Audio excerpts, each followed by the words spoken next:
Okay, why don't we go ahead and get started? I'll call this meeting to order. This is the Assembly Budget and Finance Committee meeting of the whole. Today is Thursday, August 21st, 2025. We're noticed from 10 a.m. to 11 a.m. in City Hall 155. And we will go through introductions and then start into our business. So starting with Mr. Perez-Verdia. Cameron Perez-Verdia. Christopher Constant. Anna Brawley.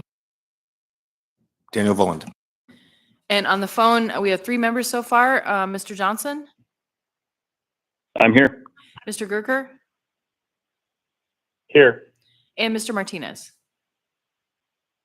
Present. Thank you. All right, thank you.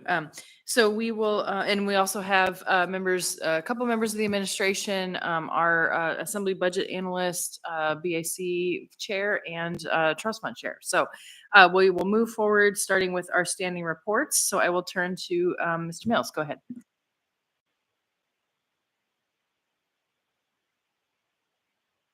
You may have to turn the actual microphone on. Yeah.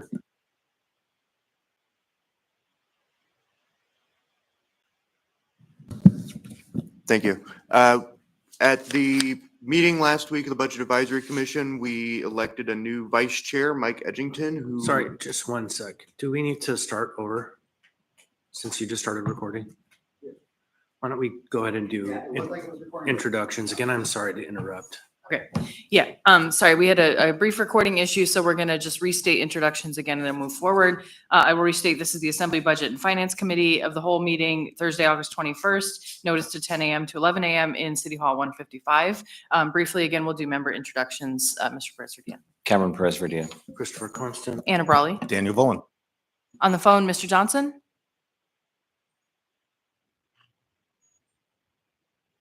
Oh, I know he was here a minute ago. Mr. Martinez Present. Thank you.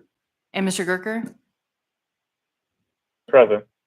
Okay, sorry. Now that we have established the record, back to Mr. Mills from the Budget Advisory Commission. Thank you. As I stated, the meeting last week, we elected a new vice chair, Mike Edgington, who some of you may be familiar with. Excited to have Mike in the leadership team of the commission. I think it'll be very beneficial to us.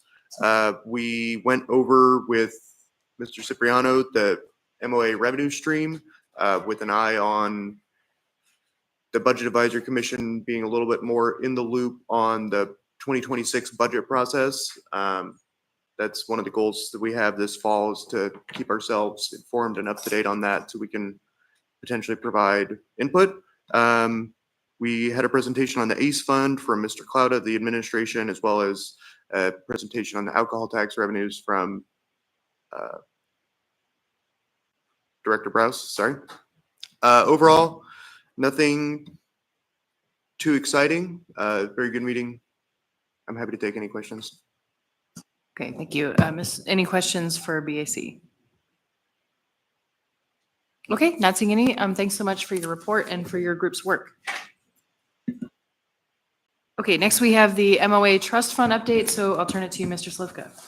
Thank you through the chair, Alex Slivka, chair of the MOA Trust. So the trust met yesterday actually as a board, and so to update performance through June 30th, it's up 6.81% for the year, or 455 million.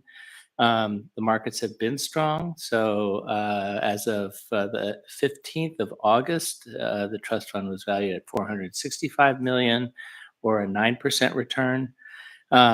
Since this trust board was impaneled in October of 23, the returns have been well in excess of inflation plus 4%. And when you think about that, we pay out 4% a year to the municipality. And so the trust fund continues to accrue both for current residents as well as future residents.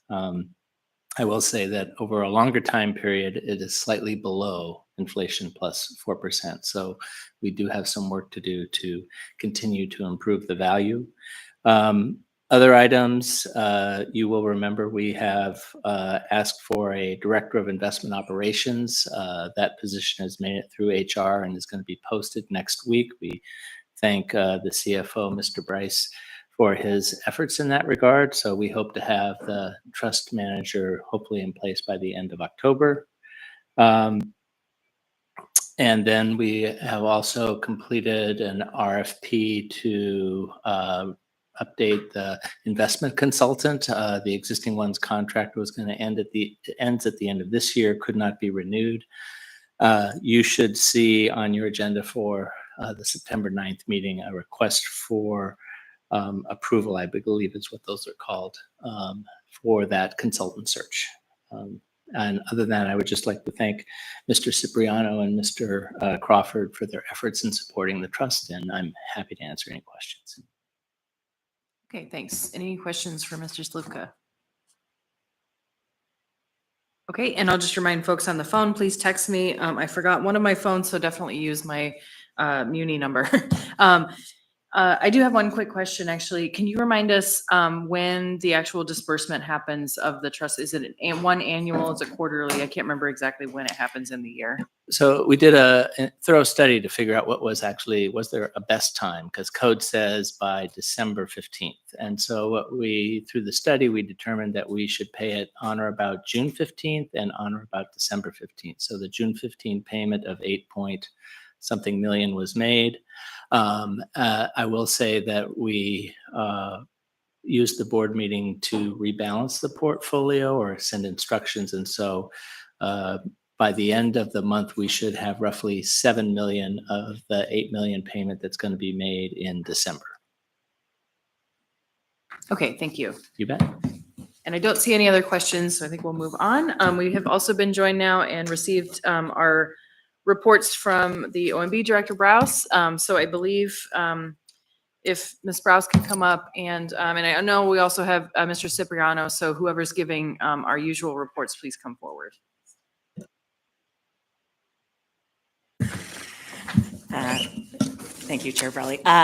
So the documents that I just placed in front of you, I think Mr. Farina has them for anyone online also, are the July budget to actuals.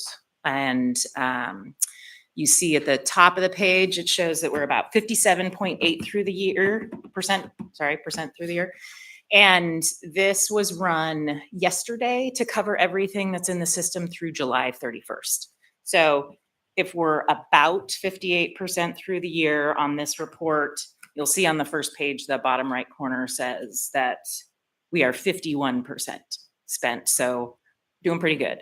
I think the last report we gave, we were 3 or 4% under budget. And so that number has increased a little bit.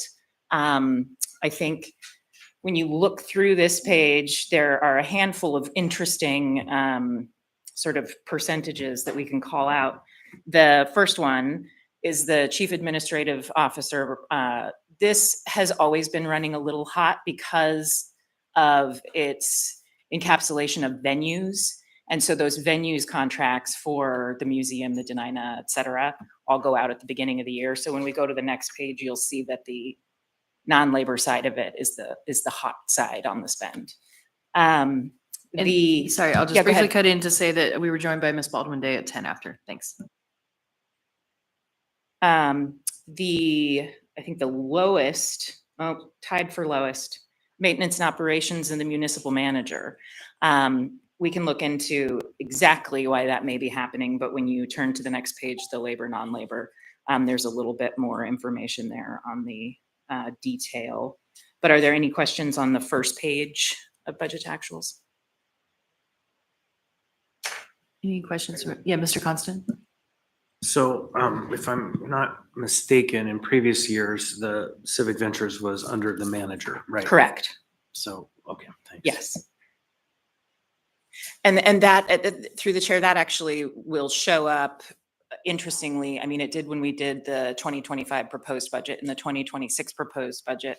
When we're talking about the budget to actuals over time, you'll see the municipal manager column be traditionally very large. And now most of that has been shifted into the chief administrative officer with risk and venues. So that is, the shift usually happens in the muni manager's budget. Now it's happening in the chief administrative officer's budget. Yeah. Thanks. We were joined by Member Silvers at 12 after. Mr. Presverdia, you had a question? I'm just wanting to dig into a little bit more, you said that the previous one, we were a few percentage points below, and now we're more. Is that a trend that you see continuing throughout the year, and do you associate that with any particular department? Through the chair to member Presverdia, I haven't done enough analysis to figure if 2025 is running any specific fashion, but I will say that over the last 4 years, watching the budget to actuals and how it has trended over time, we usually see a bit of an imbalance in the first 3 to 5 months, because that is when the bulk of the non-labor has gone out the door. So sometimes it can be a little lopsided. As long as the labor is staying in line with percentages, usually we should be pretty clear. But what I have seen over the last few years, particularly because of the vacancy count, is that number does grow throughout the year, because while we are pushing labor throughout the year, ideally statically across the board, right? We have this many employees, we have them every month except for the seasonal transition. And, but the vacancy factor means that some of that is slower, and we've tuned up most of the positions in the municipality. And I think the vacancy factor is less of a consideration, except for in a handful of departments. So that's part of the analysis that we'll be doing as part of the budget process, is figuring out exactly the impacts of the last 3 to 5 years on some of these departments and how their spend has shifted. And you'll see some position realignment for, future going forward in how we're adjusting some of the departments and the way they operate. I think we are taking a very deliberate look at some of these departments and trying to determine if we need to sort of turn the page into a structure, organization, or staffing model that is for here going forward, as opposed to adhering to what we've always done. Thanks. Mr. Constant. I just would note, I kind of added together and averaged the CAO and the manager's office, and collectively it's 54% burn. And so it's right on target, really. I don't see any other questions, so let's move on. Okay, so the next page is the labor to non-labor split.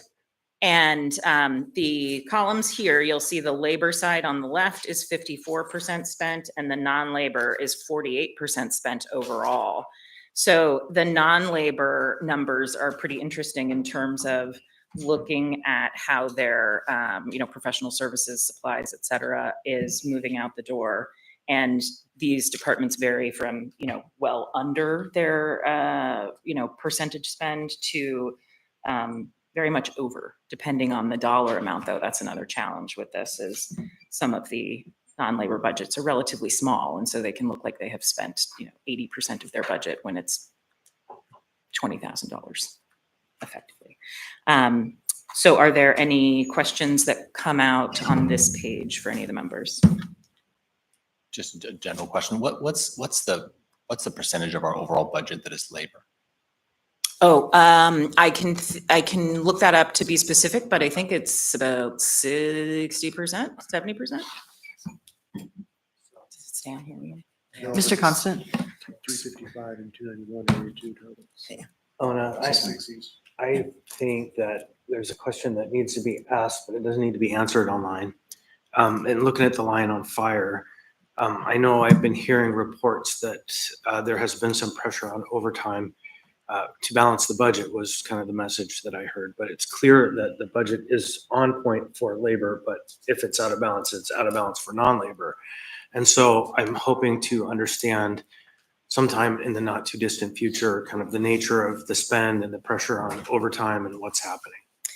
Yeah, through the chair to Chair Constant, Member Constant. The part of the challenge is that the way the fire department uses their OT fluctuates throughout the year.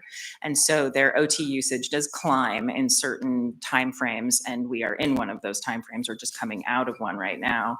I think we had some particular activity this year, mostly the labor negotiations, that also chewed into a fair amount of OT, and some other smaller issues. But yes, we will absolutely delve into that as part of the budget conversation, because I think fire is one of those departments that I was talking about earlier that will see some changes.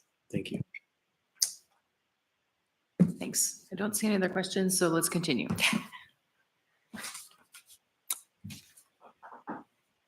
Okay, I'm just trying to see if there's anything particularly wonky that is interesting. The next page is the overtime report. Chair Constant led us right into it. And you'll see at the bottom, the approved OT budget versus the year-to-date percent of budget spend. This is the terrible page that we always fail at, because our OT budgets are not necessarily in line with how much OT our departments will officially need. And sometimes these numbers are hard to predict, and you have emergencies or, you know, new conditions that need to be accommodated. But I think one of the interesting things is to compare the difference column between 2024 and 2025. Any questions there? This is Anna. I have a question. Just looking at this, one is, maybe can you characterize a little more? It looks like we're seeing less overtime in 2024, or sorry, less in 2025 versus 2024. Is that correct? To the chair, yes, that is correct and should be correct because of the vacancy transition. So ideally, as we fill the positions with our normal budgeted positions and the job duties associated, the overtime demands on the other staff will go down. And then sorry, somebody on the phone could mute, please.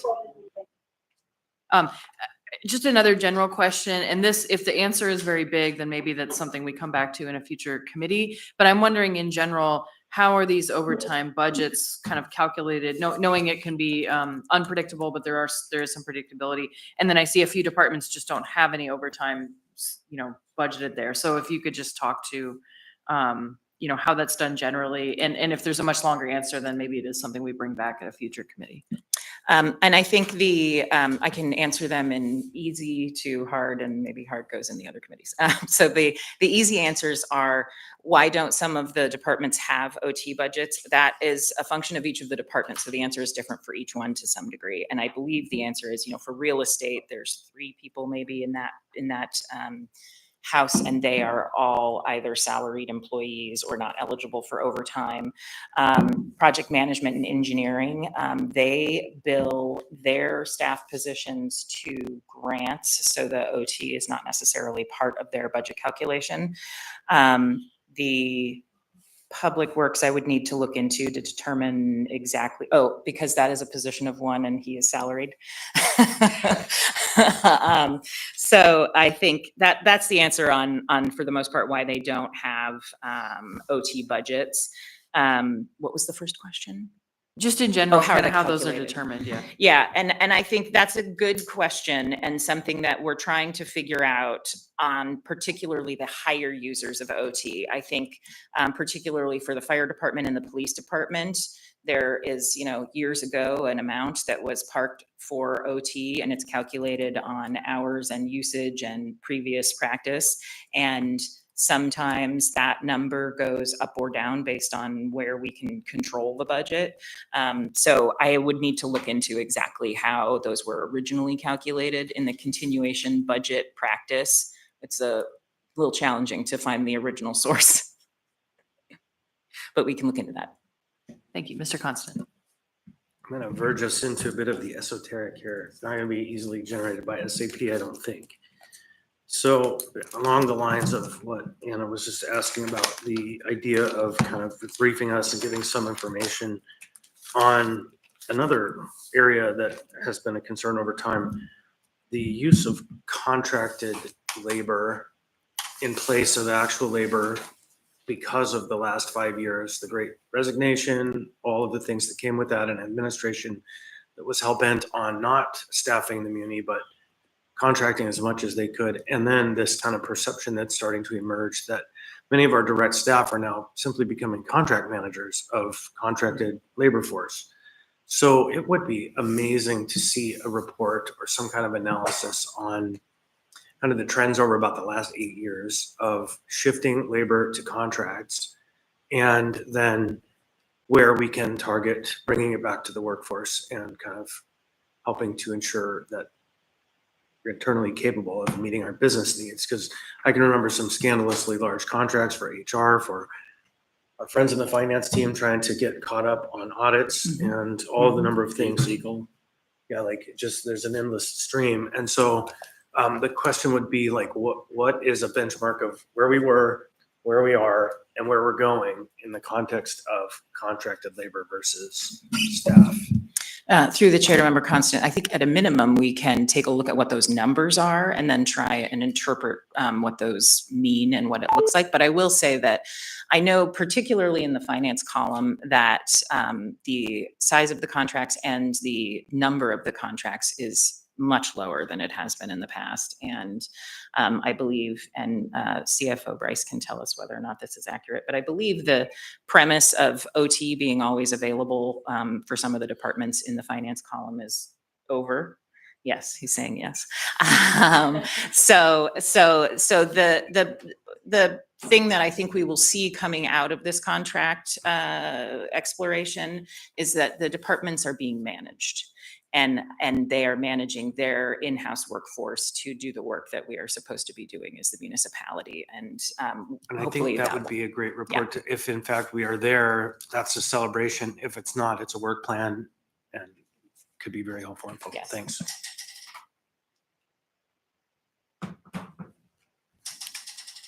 Oops, I don't have any questions so far, so. Okay, so overtime, then the travel budget. Let's see, yep, $275,000 still. For the entire municipality, we're pretty good on the travel spend throughout the year, so that's not necessarily a question mark. You'll see, you know, some of the departments look like they have spent all the way to their limit, which they have because the limit was $3,200. So, are there any questions on travel? And again, I will say for anybody who doesn't know this, that the travel is reported separately because it is a controlled cost item. So it stands on itself over here as an item that can only be spent for those things and is a very limited amount. If they want to spend additional money on travel, it has to come from other places within the budget. Okay, let's move on to the next page, the alcohol tax. This is slightly different in the way we look at the numbers on it. This is not an annual budget that is consistent over time. Many of these are grants or pass-through funding, so they go out the door in lump sums. You'll notice out to the side that many of these line items are spent at 100% because they have been dispersed, either fully executed or that they have been committed and encumbered to the program that they are for. So the bulk of the under 100% amounts are our in-house operations that are running on labor and would spend throughout the year. Specifically, the reappropriations in our backyard and the next step for ACEH, I'm going to ask the health department specifically about why those two are still reporting as zero, since they were last year's programs that were reappropriated to preserve the availability of the funding. So I'll check into that for the next report. Okay, any other questions? Okay, I have a few questions as well, but Ms. Baldwin-Day, go ahead. Yeah, so I'm curious about the Parks and Recreation Healthy Spaces Homeless Camp abatement line item here. Mhm. Is that actually a grant for additional labor? So through the chair, this is not a grant. It is operation funding to the Parks and Rec Department for Healthy Spaces. And this money, I can't say that this alcohol tax money specifically, but there is another appropriation on the general government side that does allow for additional staff, and additional staff were hired, I think, earlier this month. And to Mr. Constant's point, because we had a lag time in getting staff on quickly, we supplemented with contract while the staff was being hired. We talked with L71 about that, and we said we need to do this quickly. So if we can use the contract for a limited period of time for 4 to 6 weeks with this amount, and then we will, once we have everybody hired up, that contract goes away. And so far, I think that's going very well. Mr. Constant. Back on the contracts question, there also could be part of that report that would kind of set forth where contracts make sense, right? Because they do make sense. They are our arrow in the quiver. And so it would be helpful. Also, I'm just going to pre-brief a project that I'm working on right now in relationship to that Healthy Spaces appropriation under the alcohol tax. I am chewing on and drafting up right now a proposal to create a solid waste services refuse utility fee, tipping fee that's the same as the recycling fee that we would direct to Healthy Spaces, cleanup of our parks, management of waste in the streets, and maybe some other elements that are related to that. And so what that would mean is if it were to pass, even this year, a portion of this money would become available for reappropriation, and going forward, that almost $1 million of alcohol tax money would suddenly become available to fund priorities like prevention and other important aspects that we're trying to get to. And so I'm just previewing here that you'll be hearing a conversation coming before the body soon about a potential new user fee, and not on the collection utility, just on the landfill tipping, because that's a region-wide expense or use, as opposed to just a service area that's north of Anchorage and east Anchorage. And so just stay tuned. All right, thanks. And then I have a few questions, but I'll also say the kind of origin of that Healthy Spaces. The alcohol tax can't be used to backfill things that, as of, I think it was fiscal year 2020, were already in the general government budget. And so this money specifically was outside of, so in the general government budget was summer months only cleanup. And then this fills in the rest of the year. So that's kind of the way it was designed. And then there was some discussion about, is that backfilling, but it was really clearly a summer only service and then became a year round service. So my questions are, I'm going to run down, I have a few of them just on specific things in the alcohol tax. One is, I'm curious about the Best Beginnings money. I see that's also 0%. And this report doesn't indicate whether it's a one-time or recurring. So I couldn't remember if this is a one-time, but I'm wondering kind of what the story is with that one. I've got a few like line items. That's what I'm asking about. To the chair, we actually had a meeting with the library yesterday and had a conversation about Best Beginnings. I did not specifically ask where this stands as being dispersed this year, but we are having a conversation about the nature of whether or not this is one time or recurring. I believe this was put in originally by Member Voland in 2022, maybe. And I feel like I remember at the time he intended it for it to be a one-time appropriation, but it went in as a recurring. Yeah. And I think the library has some interest in continuing the conversation about whether or not that stays there or is adjusted in some way, removed from the budget, or given in a different fashion. So I think we need to have a conversation with both the library and assembly members who are interested in what happens with that. It's been 3 years now, I believe, and I don't know what the scope of work is specifically on that grant and what the intent of the original appropriation was, but I think we can find that information as part of the grant audit, but also as part of the budget conversation. Yeah, thanks. And my recollection is it had to do with Imagination Library and expanding their ability to serve the rest of the muni. I will say also, I had a conversation at least a year ago now with Best Beginnings. I know it's probably from 2 years ago. They just were having a lot of budget or kind of finance issues on their end because this grant did not get out the door in at least a year. And so, but that was an older conversation. So I think it's also really thinking about, okay, what is the expectation here? What certainty are we giving? And then can we actually get it out the door? So anyway, so that's one that I'm interested in the future. Next question is MCT. I see that it's only 11% spent, but if I recall, the intent was that it's really not an overflow fund, but essentially if they use up their general government, that it's there. So I'm wondering, at this point, is there expectation that that will get fully spent down, or is it just too early to know? To the chair, a little of both. And I think one of the things that we are looking at in conjunction, making sure we're having conversations with the fire department on where their general government spend is for the MCT and what they project throughout the rest of the year. The other thing I will say that we are watching this for is to backfill any of the shelter funding associated with the transition of the $1.3 million reappropriation that we're talking about with the body.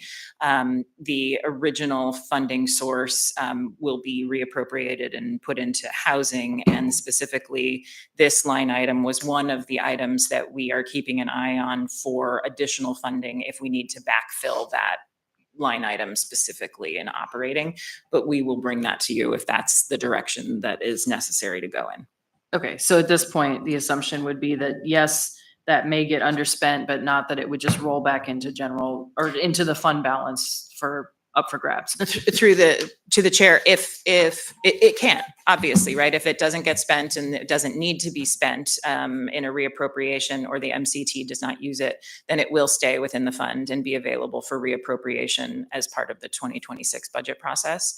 And I think because we will be closing that out in November, we'll be pretty close to knowing how the year will spend, and we will know whether or not any of that is available for reappropriation, because we will have also seen exactly how long the shelter contract has gone and how much under or over that deficit is. Thanks. I have two more questions, but okay. Actually, I'm going to go to Ms. Silvers, then Mr. Constant, and then I'll come back to my questions.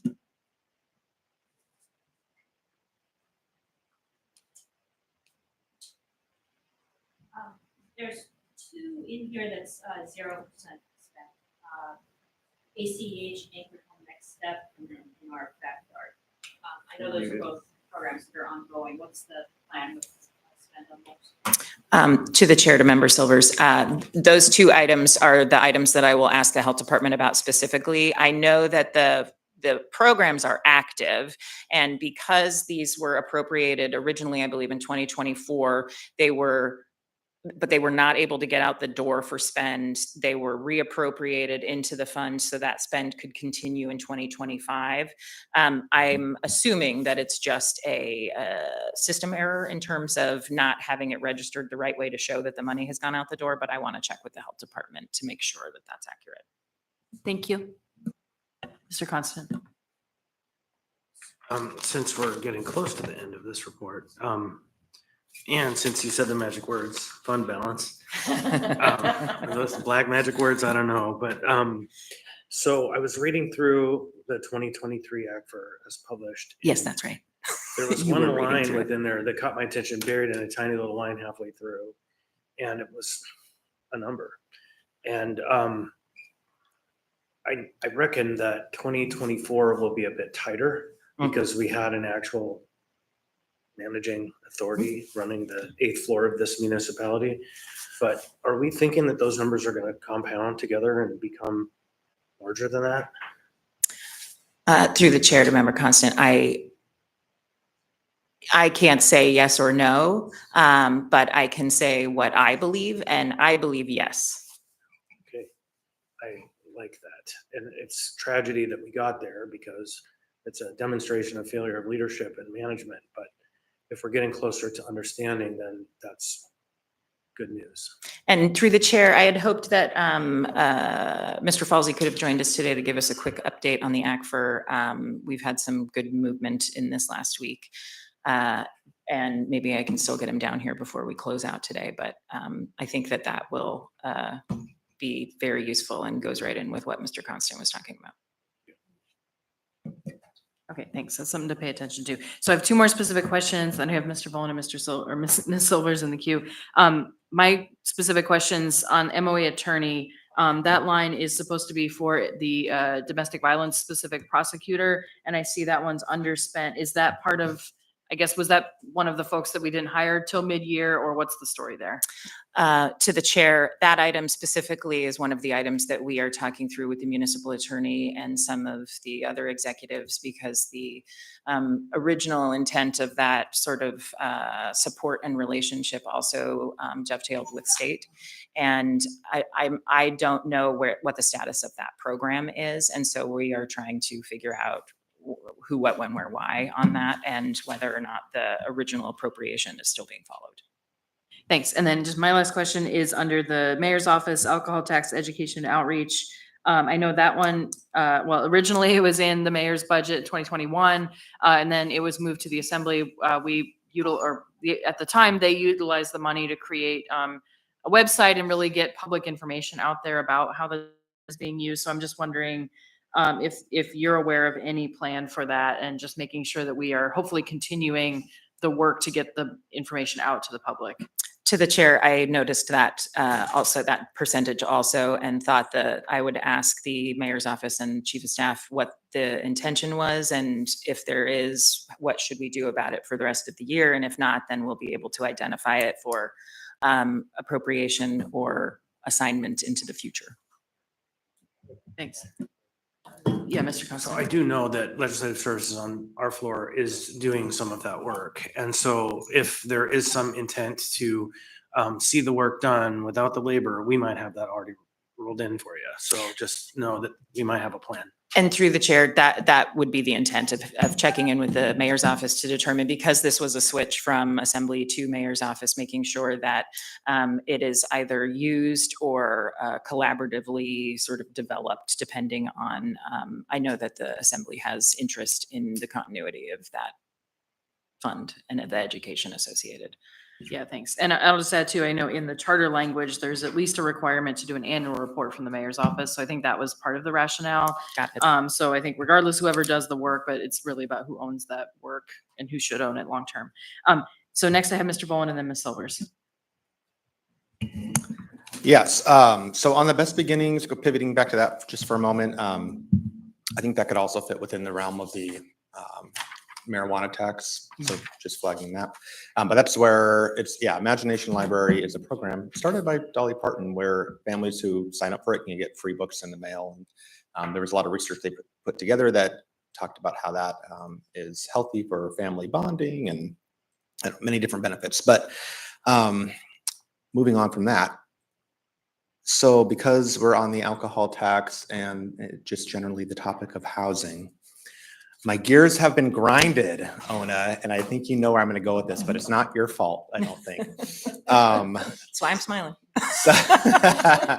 So it has come to my attention through the grapevine that, and I was trying to furiously go through my email and find the amendment document, but you guys have heard me talk a lot about how, and we have member Martinez on the phone, so I want him to hear this too, about how we, via amendment, started a municipal housing fund.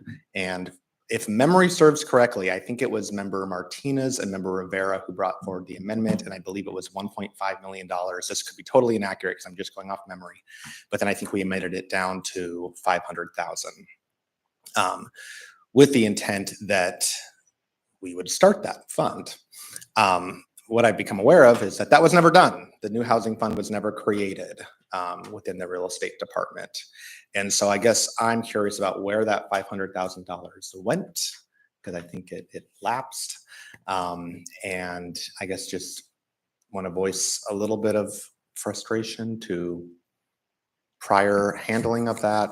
But also, I guess, like, how can we better as assembly members, you know, if we want to start a fund like that and make sure that it actually gets done or that money is tracked, and so that we are aware of that process. And then I guess looking forward to the upcoming budget process, I hope that we can sort of find some money to set aside for that purpose.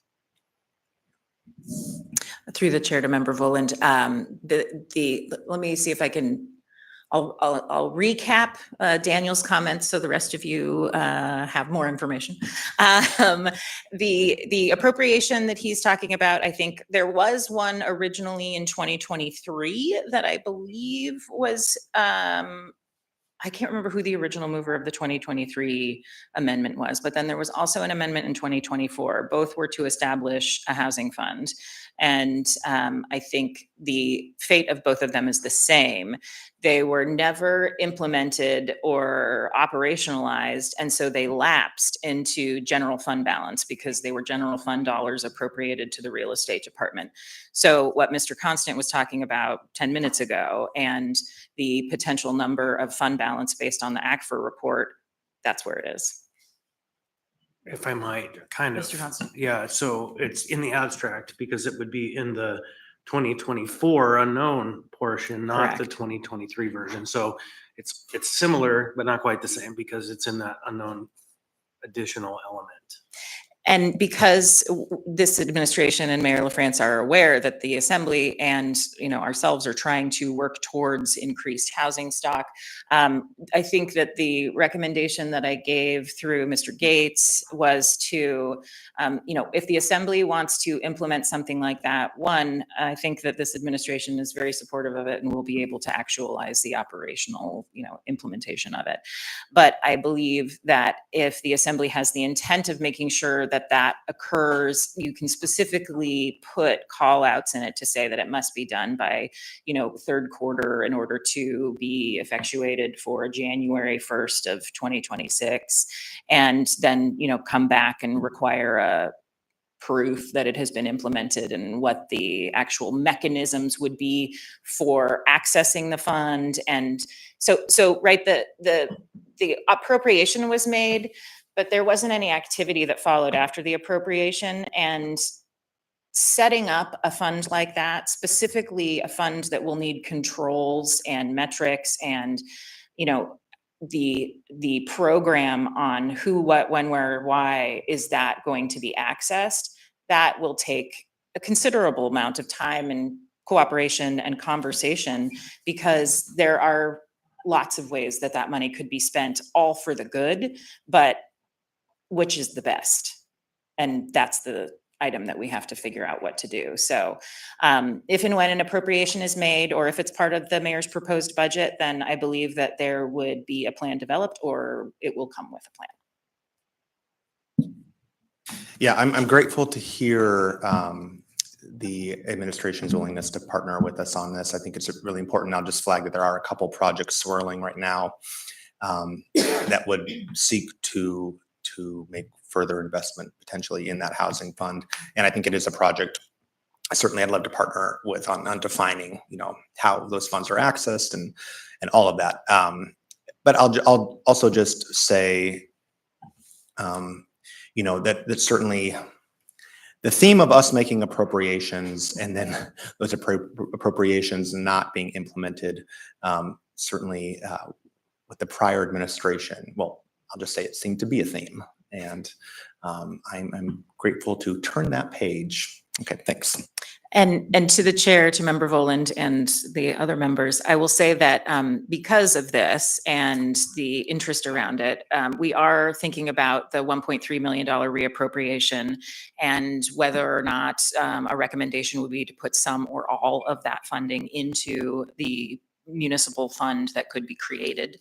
But to your point that there are a couple of projects that are swirling around that could move quickly, I think that's the other piece of the conversation, is making sure that there is a coordinated effort for the quickest and best use of that money. And I know that Development Services has a very long list of things that could be done for improvements. And there are other organizations and entities that have lists of things that could be done for improvements. And with the implementation of this fund, I think the question will be, how can we do this the best and the fastest? And then how does it evolve over time? Because as a fund, ideally, it will live in perpetuity and, revolve and grow with funding. So that's a new big project, and I think it's a good one. Madam Chair, I just got a note from Yeah, Mr. Mr. Constant. Martinez that he would like to be in the queue. Yeah, go ahead, Mr. Martinez. Hey, right on. Thank you.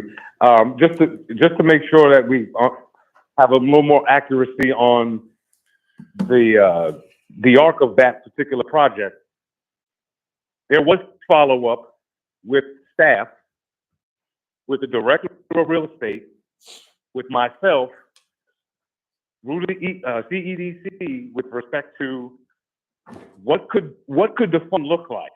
And so there were some initial conversations. And I wanted to raise that because directors are often in a tricky place with respect to their workflow with assembly members when it seems like we're all on the same page. There's an interest to do those things. But what we just heard was if the administration, the mayor, is not inclined to have the pieces moving, then directors often find themselves giving lip service to assembly members, no disrespect, because they know they are not going to get the support beyond our appropriation. And we often don't know that. And there's the rub. And so I would just want to flag, I appreciate the directors for step, but there had been follow-up. It was clear that the leadership from the top didn't see there was a value. And I'm appreciative that this administration and this mayor sees the project value in taking the time to establish something beyond appropriation and beyond a moment of theater. But just to the directors, it's a very tricky place when we are doing the appropriation. We have those working relationships with directors. There seems to be wind in the sails, but it doesn't hit. It usually is because apparently leadership is not helping.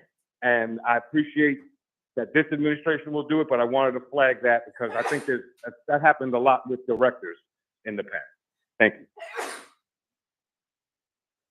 Yeah, thank you. Mr. Constant. Bless you. I think that the assembly as the legislative body and the appropriating body has a number of levers and authorities that can be brought to bear and should not be brought to bear in any universe in which you can build a partnership and work together. And so I think that the caution is, let's figure out in all the ways how we work best together. And also remember that you have grave authorities if there is a mismatch and a failure of the administration to do their job. And sometimes those end up in court. And those are things that happen over time. And the theme of right now is let's all figure out how to do this because we get further together. And if I may, I will say through the chair that this administration and my office, and I believe the bulk of the executives and the directors are sort of invested in the legislative process, and we understand that the place to deal with either stopping or starting something is at the appropriation. And the goal is to make a case as to why it is good or bad. And it's the administration's job to have a position and take that position if there is one to be had. And so if there is something that the mayor or the administration does not want to have done, then it is our job to come to the assembly members and make that case, and then you vote. And we should not necessarily be taking operational action on legislative appropriations. There are processes for that. There's a mayoral veto, there are overrides. You have been through this process. And I think that the idea that once an appropriation is made, if an administration struggles with implementing it, then the conversation has to continue to say, here's what the problems are. This is why we can't do it. Can we make an adjustment and bring back a reappropriation or not? But I think that that just was not part of the protocol, particularly around these funds. Yeah, thanks. So just for housekeeping, we have 8 minutes left. I do want to spend just a few minutes on the resolutions. And we also have a meeting, next committee meeting at 11, I believe, or shortly after. I'll just see, I don't see anybody out there who would do audience participation. Is there anybody on the phone with the public? I don't believe so. Okay, so we'll have the rest of our time. So Ms. Silvers, you were in the queue. I want to go back to in our backyard, 491,000. Does that include any of the startup costs, or is this just ongoing operations? Through the chair to member Silvers, I believe this was the initial grant for the program, so it was startup costs, but I would need to look at the scope of work on the grant agreement. There is no continuing funding for In Our Backyard outside of this appropriation here. So depending on how the organization is spending it, it is supposed to be spent within the calendar year that it's appropriated, which is why we had to reappropriate it from 24 into 25. So we would need to get an update from them to know how or when, if it was going to all be spent in 2025. Okay, thank you. Okay, thanks. Yeah, and that would also be a good question for the health department, I think. Ms. Brawley, I know we have these resolutions and we also have Falsey here. So I want to, even though we have just a few minutes, maybe we can extend just a couple minutes and also get just that very brief first stab on the ACFR. Okay, thanks. Yeah, let's, so I'm going to suggest, I know we also have the marijuana tax. I suggest we move on from that. Maybe we can come back in more detail next month. It sort of speaks for itself. And then, yeah, Mr. Falsey, do you have a report? For today's purposes, I think I'm happy just to share with the Assembly that the 2023 main ACFR is done. We finished and published that last Friday and sent that off to the Workers' Compensation Board. It is not the end of the story. As we talked before, we have a lot of work to go to get back on track still, but it is a significant milestone, and a lot of gratitude has been extended by the mayor and myself, the CFO Philippe Bryce, and Stephanie Ryan and her crew. Those folks have really done an incredible job of rebuilding that department and getting us back in good shape. The Penny Tour, as you may recall, is that once upon a time, it took us about 270 days to do the ACFR. The previous one that we inherited took 554 days and put us in a real deep hole. We finished this one at about 320 days, and I think it is the longest that this crew will ever need to do an ACFR. So I think that we are still on track for a recovery plan. We hope to have the 2024 ACFR done in the first quarter of next year, which should not get us in trouble with the Workers' Compensation Board when we will use our 90-day extension. And then if all goes well, we're back publishing ACFRs in the correct calendar year by the end of 2026. Yeah, Mr. Constant. Bill, you said the main ACFR was delivered. That's right. So you may recall that I should put 3 documents on the board when we talked about this in detail. One is the annual consolidated financial report. The second is the detail statements. And the third is the SEFA, or the single audit, single federal, I forget what SEFA stands for. The detail statements and the SEFA have not yet published, but are not on the same timeline, but they're coming shortly. We have all those data. We have them all worked out, and they should be coming live soon. So I'm not concerned about that. The detail statements are helpful and necessary for a variety of reasons, including for bond rating purposes. So we're doing them all, but those are behind the main ACFR publication date, and we'll let you know when those hit the books too. What is shortly in general? What do we kind of guess, Wagner? Well, I'm getting a signal from the I want to say peanut gallery, but that feels like wildly inappropriate, from the chief fiscal officer, Philippe Bryce, 1 month. We think that we'll be having all those published within the month.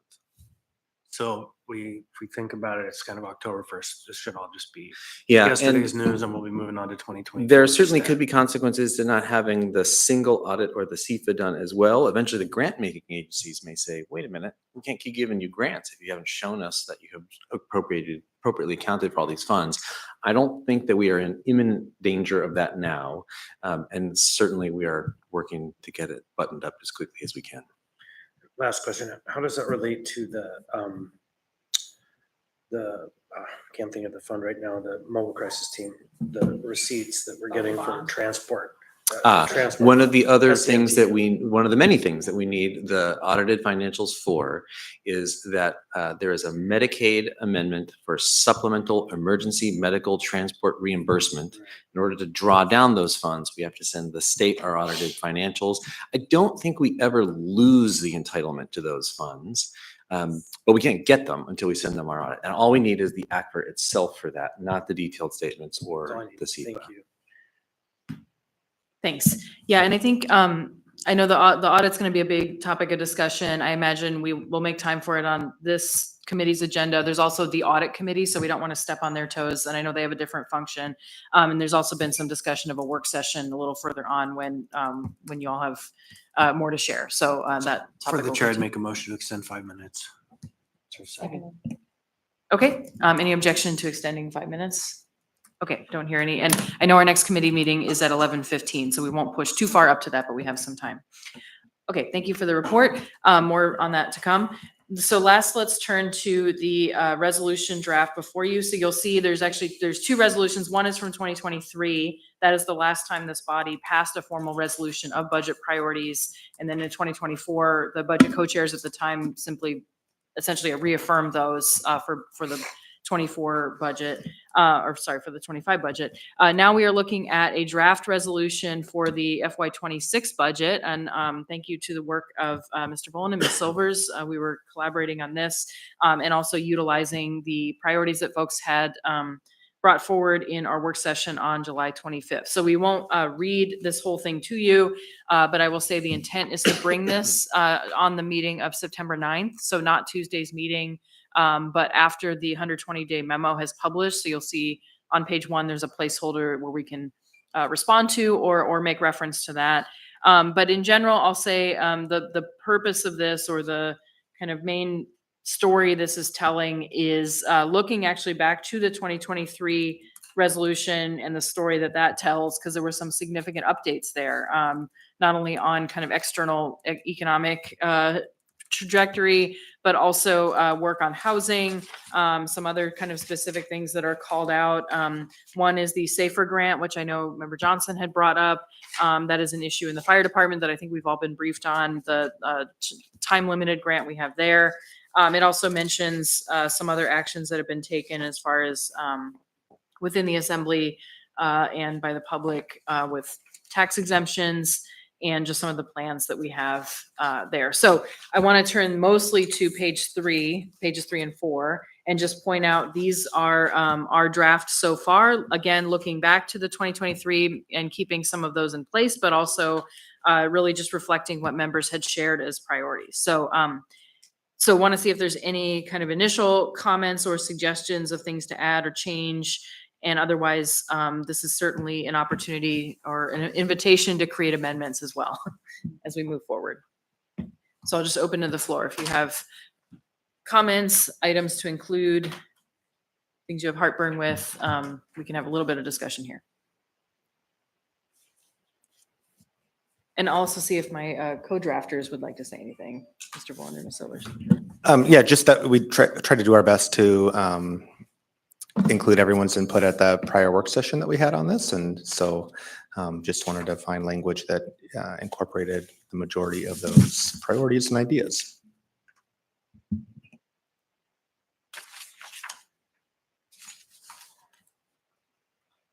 Just say it's hard to do on the fly in the last few minutes, so something in the future. Yeah, certainly our intent was to get this out earlier, but it took a little while to get drafted. Ms. Baldwin-Day.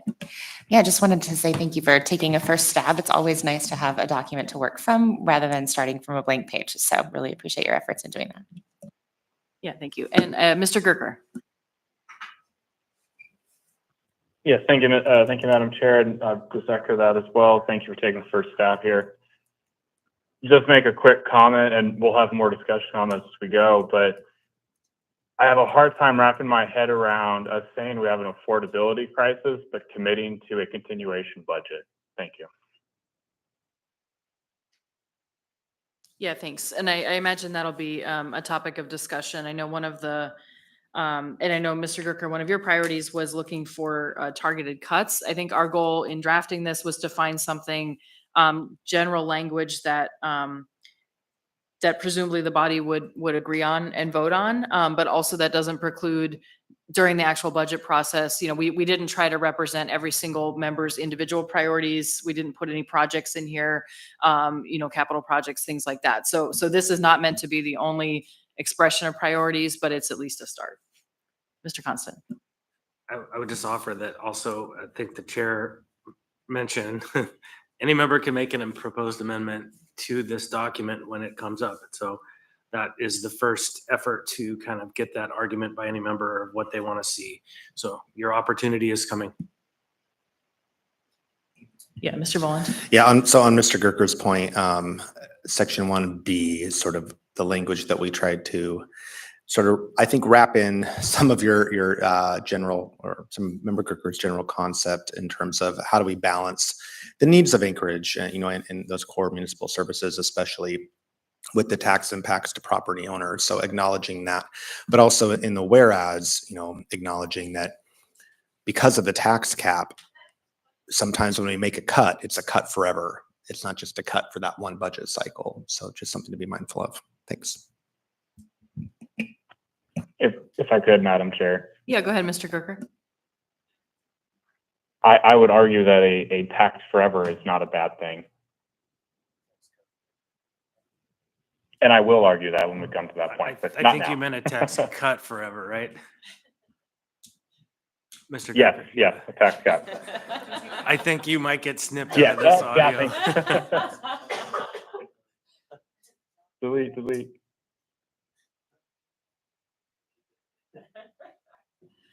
Yeah.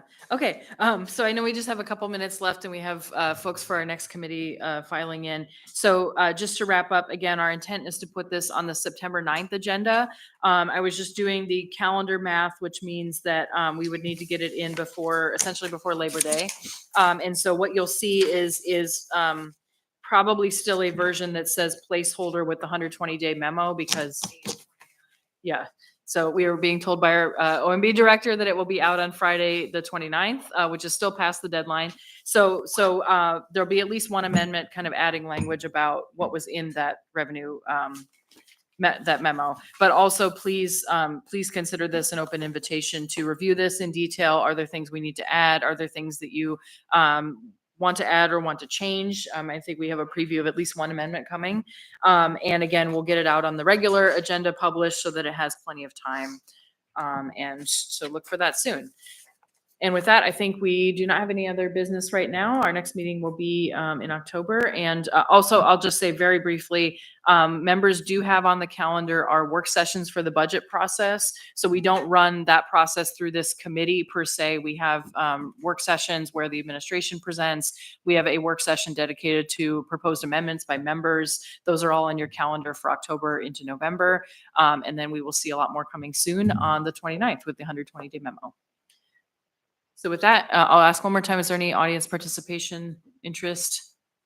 Not seeing any, just some head shakes. So with that, we will be adjourned. Thank you.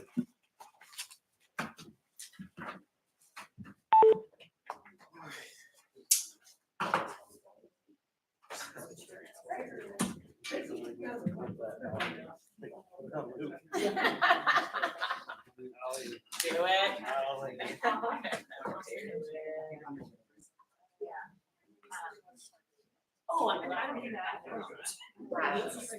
No, we can propose it. Yeah, exactly. We can absolutely put that out there. That's the process. No. Thank you. Yeah, thank you. What No, time I does the retreat probably end should on walk December with you for 6th just a or minute sharp? with Ona.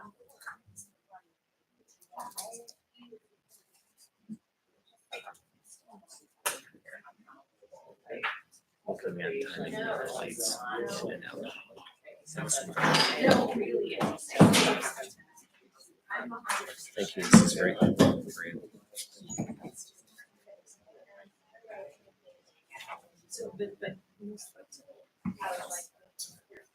Okay, I mean, part of what's.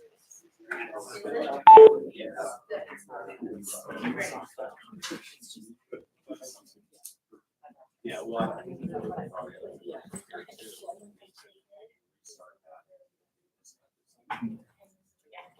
Yeah, right. No, that was my thought as well. Yeah.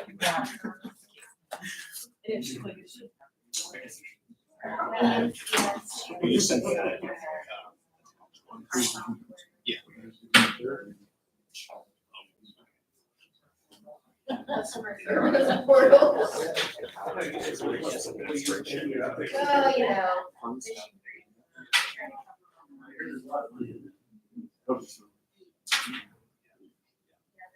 kind of just want to the idea.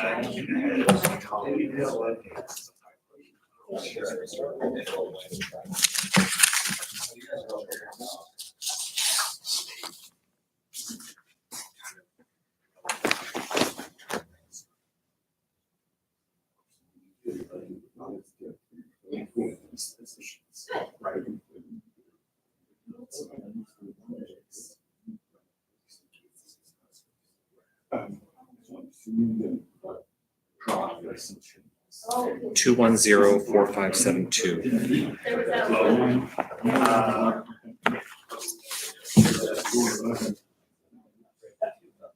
Okay, maybe what we could do is.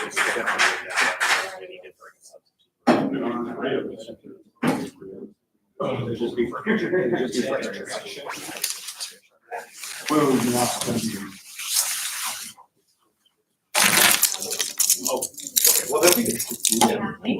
Yeah, we can take a little more time. That's fine. Yeah. I might have to.